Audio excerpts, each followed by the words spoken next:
toujours rester dans les mains de Dieu. Même quand les gens voudront vous manipuler, faire tout et n'importe quoi, Dieu va toujours créer quelque chose pour vous en sortir. Parce que l'apôtre Paul dit, il bénit Dieu qui nous donne de triompher en tout temps.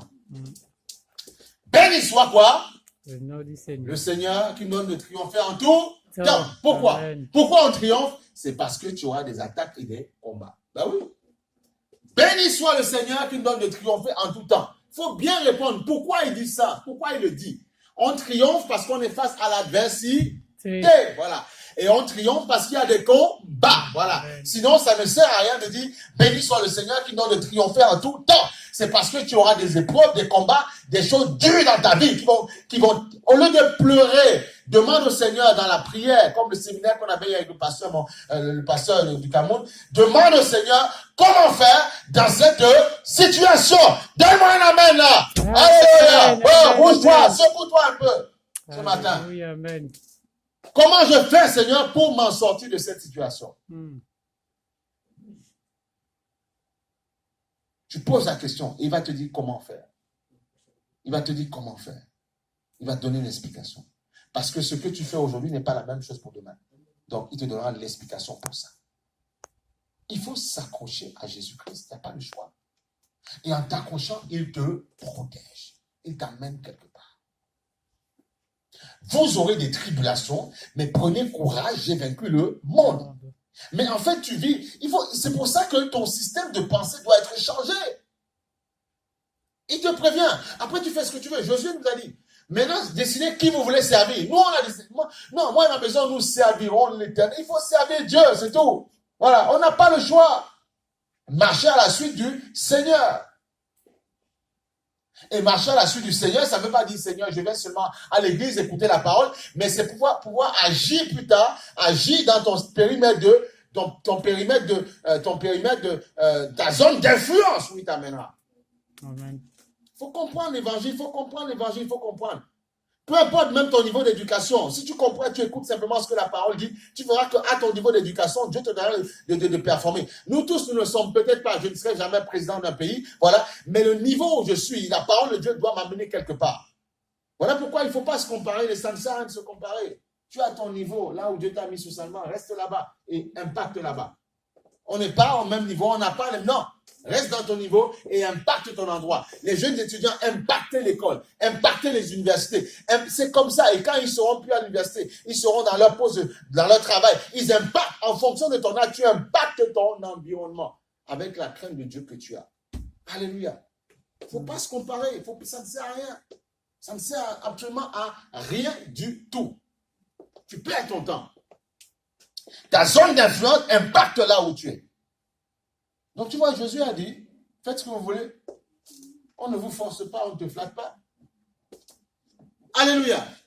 Quand tu viens à l'église, tu ne viens pas pour le pasteur, non, tu viens pour toi, pour ton salut. Et tu en as besoin, parce que l'homme ne vivra pas que de pain, mais de la parole de Dieu. Alléluia.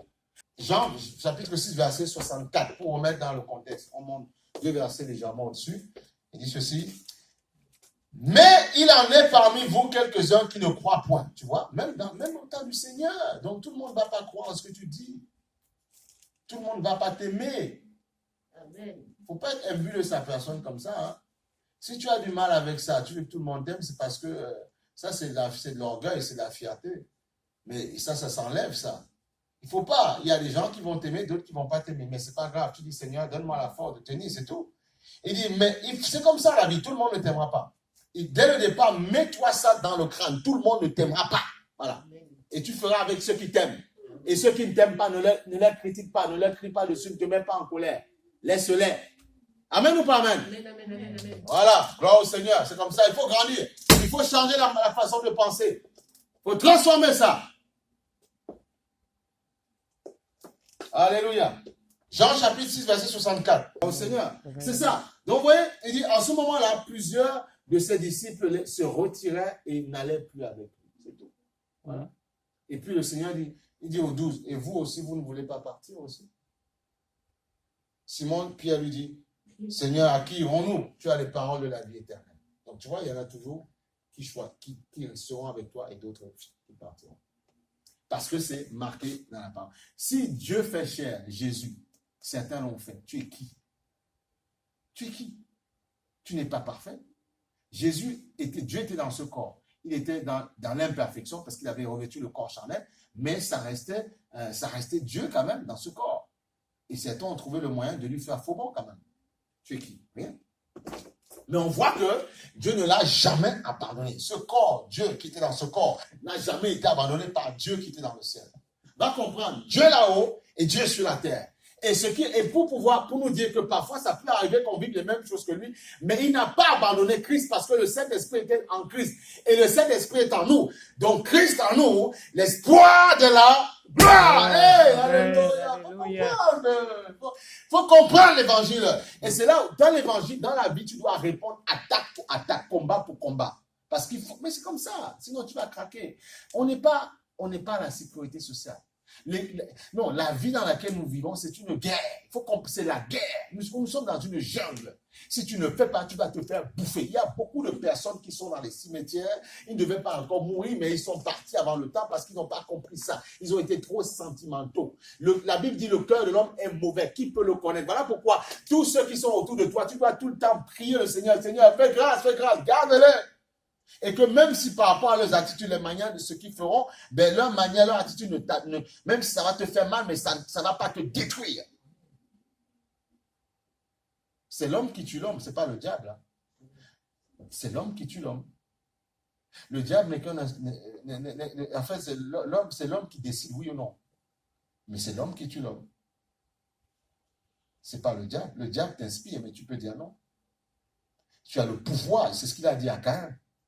Tu as le pouvoir, réprime ça. Sur la colère, il a dit non, je refuse, je ne t'écoute pas et je fais. Voilà. Mais pourquoi Dieu te dit? Parce qu'il sait qu'en toi, parce qu'il y a la gloire divine en toi. Amen. Il a la capacité, tu as la capacité de dire non au diable, de ne pas pécher. Tu pêches parce que tu aimes ça. Mais tu peux dire non. Et oui. Alléluia. C'est ça qu'il faut comprendre. Moi, il faut, vous savez, on va être attaqué, combattu. Mais comprenez, on a dit plusieurs fois la puissance qui est dans votre langue. Déclarer des paroles de feu. Non, on ne me tuera pas. Non, on ne m'atteindra pas. Les maladies ne vont pas me tuer. Non, c'est quand le Seigneur décidera que je partirai. Déclare ça. Parfois, oui, tu as peur. Oui, tu es entouré de peur. Oui, tu as peur de dormir chez toi. Oui, alors. Mais déclare. Qu'est-ce que tu fais? Déclare la parole. Prends des armes. Celui qui a faim, qu'est-ce qu'il fait? Il va à la boutique, non? Il va à la boulangerie pour acheter à manger. S'il n'achète pas à manger, il va mourir au bout d'un moment. Il a faim, il fait comment? S'il ne s'est pas jeûné, ben il va mourir. Il y en a qui meurent de faim. Alors qu'est-ce qu'il fait? Parce qu'il a de l'argent, il va acheter à manger. Vous savez prendre des armes. Écoutez, vous vous sentez sale, crasseux, vous faites quoi? Vous restez avec la crasse? Vous allez vous laver? Mais voilà. Vous faites quelque chose pour détruire ce côté insalubre que vous aviez. Vous vous sentez attaqué, combattu, vous faites quoi? Mais proclamez la parole, c'est tout. Vous savez, ce n'est pas compliqué, c'est tout. Et Dieu vous donnera toujours la solution. Moi, je crois en cette parole qui dit qu'il nous donne de triompher en tout temps. Point. Maintenant, ça ne veut pas dire que je n'aurai pas de combat, ça ne veut pas dire que je n'aurai pas de choses bizarres, mais il te donnera la capacité, il te donnera un esprit supérieur pour pouvoir gérer en tout temps. Amen. Il nous dit, recherchez la paix et vous serez appelés enfants de Dieu. Quelqu'un qui est avec des troubles, une heure bizarre. Et non, bon Seigneur, on répond. Tu prends tout un temps de calme et tu calmes l'esprit. Parce que Dieu travaille dans la paix. Si tu ne fais pas ça, le diable, il bousille tout, il se sert, mais tu calmes. Après, il y a des moments, c'est vrai que tu peux perdre le contrôle, c'est vrai. Mais Dieu te donnera de revenir, de garder le bon tempo. C'est important. Alléluia. Amen. Amen. Parce que tu ne t'appartiens pas. Tu appartiens à Dieu.